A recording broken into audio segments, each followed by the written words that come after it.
my sister, and I both had a thing for older men. The kind of men most women only dared admire from a distance.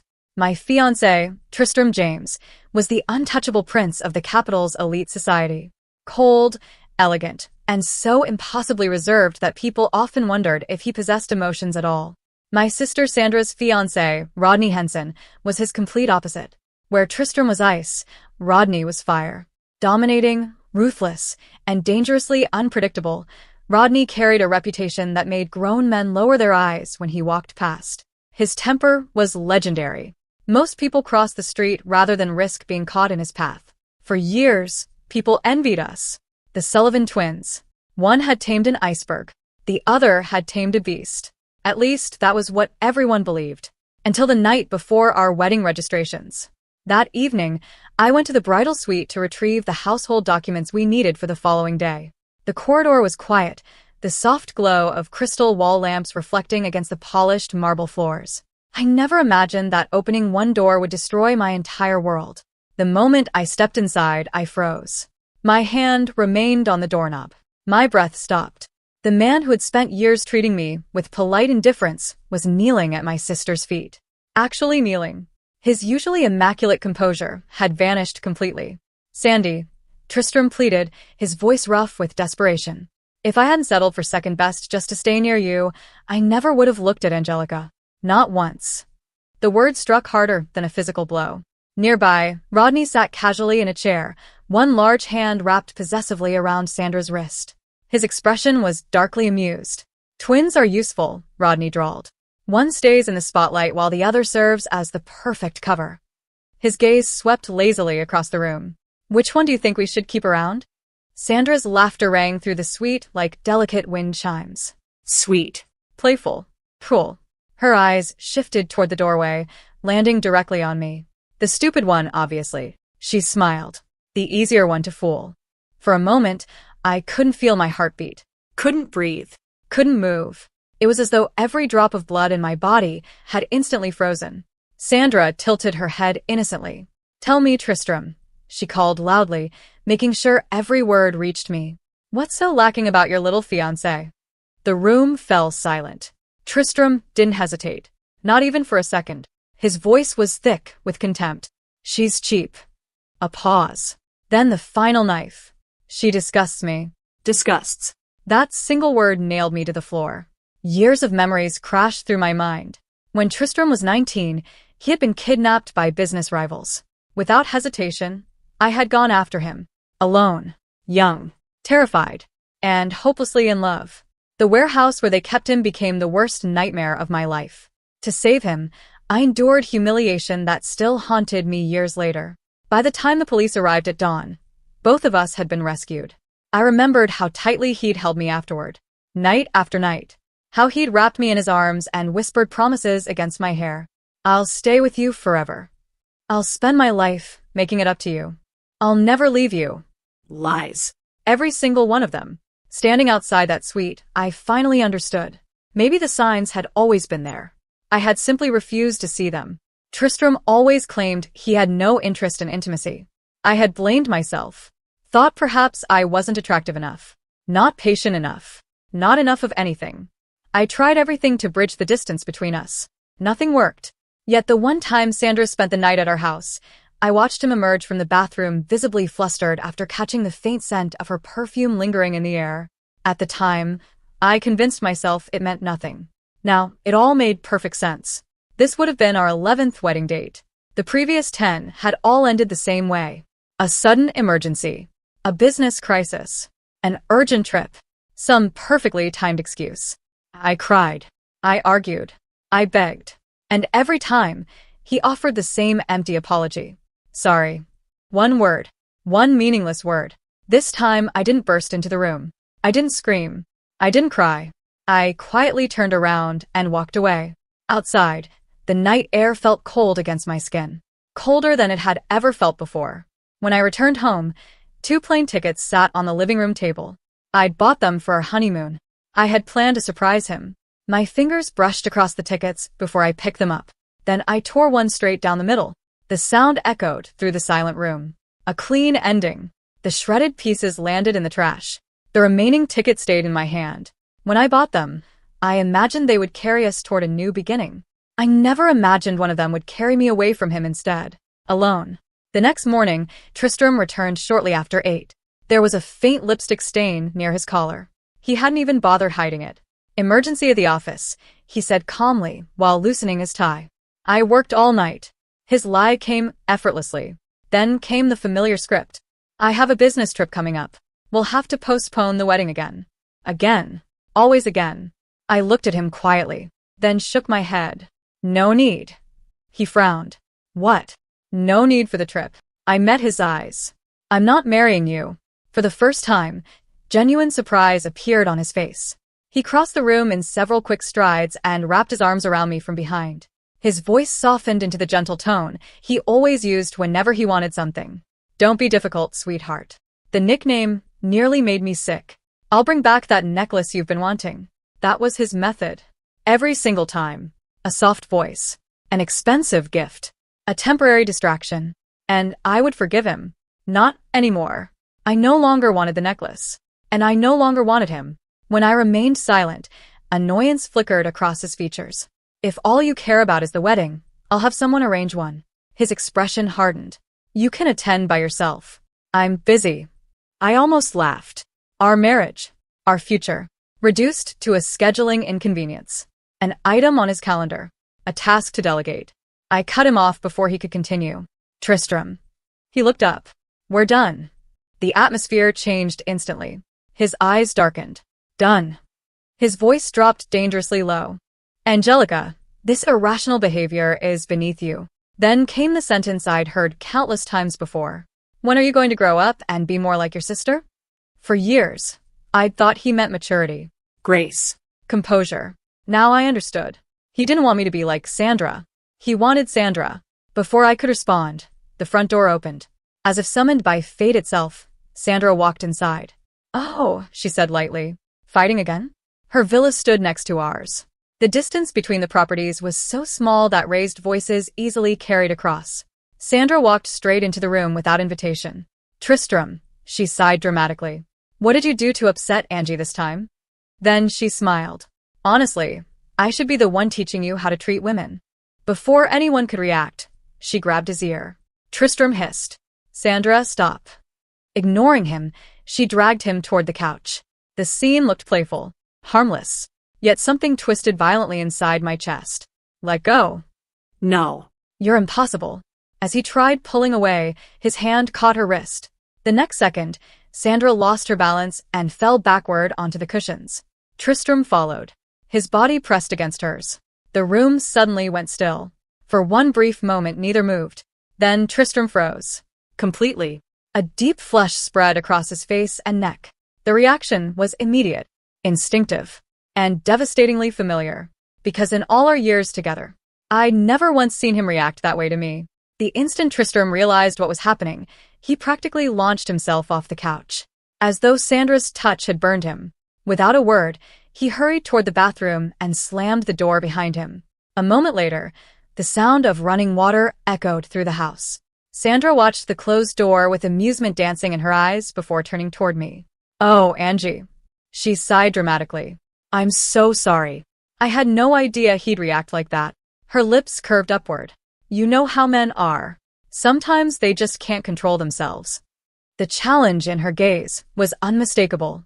She wasn't apologizing. She was flaunting her victory. I stared at her expressionless. "There is a solution." She blinked. "What?" My voice was flat. "Cut it off." For a second, silence filled the room. Then Sandra burst out laughing. At that exact moment, the bathroom door opened. Tristram stepped out, his face still damp from cold water. "Angelica, seriously?" he snapped. "Can't you take a joke?" A joke. The bitter laugh that escaped me sounded foreign even to my own ears. A joke. I looked directly at him. "Let's break up." The room fell silent. His expression darkened immediately. "Say that again." His voice was dangerous now. I didn't flinch. "We're breaking up." For several long seconds, neither of us moved. Then Tristram's lip curled with undisguised contempt. "Fine." His words struck like bullets. "You're damaged goods anyway." My chest tightened. He continued mercilessly. A cheap little tramp no decent man would ever touch. The air seemed to leave my lungs. Who else would want you besides me? The word sliced deeper than any knife ever could. For years, I had sacrificed everything for him. My dignity, my future, my body. And now this was how he saw me. A discarded object. A stain. A burden. A long silence followed. Only then did something flicker across his face. Regret. Realizing he'd gone too far.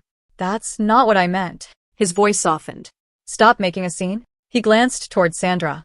Your sister's standing right here. Then he added quietly, at least let me save some face. He reached for me. I stepped backward. His hand grasped empty air. He tried again. I retreated another step. The distance between us had never felt wider. Sandra slowly approached, one measured step after another. Angie. Her voice dripped with false concern. Don't be like this. She tilted her head. You suddenly fly into a rage and start attacking poor Tristram. Then she smiled. A smile that made my stomach turn. Did you happen to see something you weren't supposed to? The question wasn't innocent. It was deliberate. A knife wrapped in silk. She knew exactly what I had seen. Come on. She extended a hand toward me. Stop sulking. Let's talk. The moment her fingers neared mine, revulsion exploded inside me. Don't touch me. The shout ripped from my throat. Instinctively, I slapped her hand away. But at the very last second, Sandra moved. She deliberately leaned into the strike. Smack. The sound echoed through the room. I hadn't used any force. Barely enough to sting. Yet Sandra spun dramatically and collapsed onto the floor. As though she'd been struck by a truck. Everything happened too quickly after that. The front door burst open. Rodney stormed inside. His eyes immediately landed on Sandra. Then on me. Without asking a single question, he crossed the room in 2 strides. Crack. Pain exploded across my face. The backhand sent me flying. My body crashed against the staircase before tumbling several steps downward. For a moment, the world spun. A ringing filled my ears. Then came shouting. Rodney had grabbed Tristram by the collar. His face twisted with fury. This is how you protect Sandy? His roar shook the walls. You think you can steal her from me? A savage punch landed squarely on Tristram's jaw. You aren't worthy of her. The room erupted into chaos. Years of deception shattered in an instant. Rodney wasn't even trying to hide the affair anymore. And neither was Tristram. The mask he'd worn for years finally cracked. He swung back. The 2 men crashed into furniture as fists flew. If Angelica wasn't so stupid, Tristram snarled, landing a punch. Would I have to work this hard? Rodney laughed bitterly. Playing devoted fiancé every day. A punch. A crash. Another punch. You think I'm not exhausted? Every word felt like another nail hammered into my coffin. As though I were the problem. As though their betrayal was somehow my fault.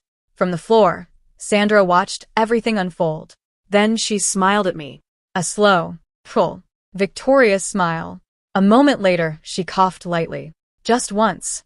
Instantly, both men froze. The fight stopped. Like obedient dogs responding to a command. They rushed to her side. Sandy, where does it hurt? Are you injured? The concern in their voices was almost laughable. Rodney sprinted outside to bring the car around. Tristram carefully lifted Sandra into his arms as though she were made of glass. Neither man looked at me. Not once. Not while they carried her away. Not while I lay bleeding at the bottom of the stairs. Not while pain shot through every inch of my body. The front door slammed shut. Silence returned. A bitter laugh escaped my lips. Only then did I taste blood. Warm iron flooded my mouth. I wiped my lips. My fingers came away red. Rodney's slap had split the inside of my cheek.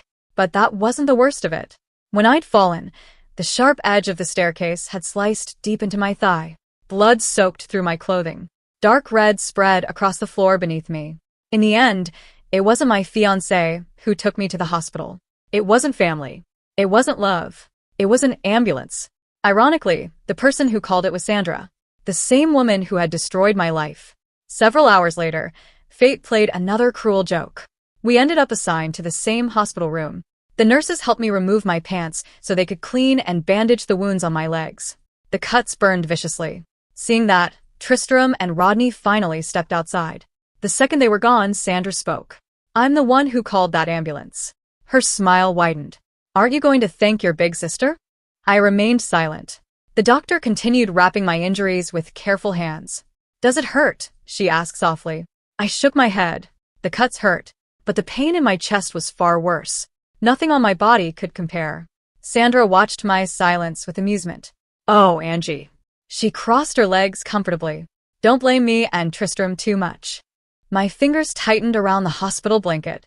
He worked so hard to keep you tied to him. I frowned. What are you talking about? Sandra's smile grew wider. Then she dropped the bomb. He even staged that kidnapping years ago. Everything stopped. The room. My breathing. My heartbeat. What? My voice barely emerged. Sandra leaned closer. He planned the whole thing.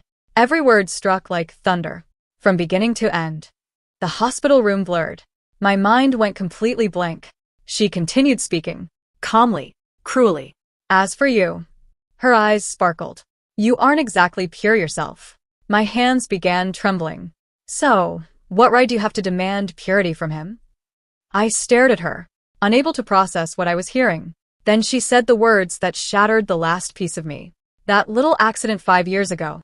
She lingered deliberately on the word. Accident. My voice shook. That was you. Sandra only smiled. That answer was enough. Every ounce of reason disappeared. I surged out of bed. The vase on the bedside table landed in my hands. Rage consumed everything. I swung. Help! Sandra screamed instantly. Somebody help me. The vase never reached her. The door burst open. Tristram rushed inside. Without hesitation. Without questions. Without listening. His fist slammed directly into my abdomen.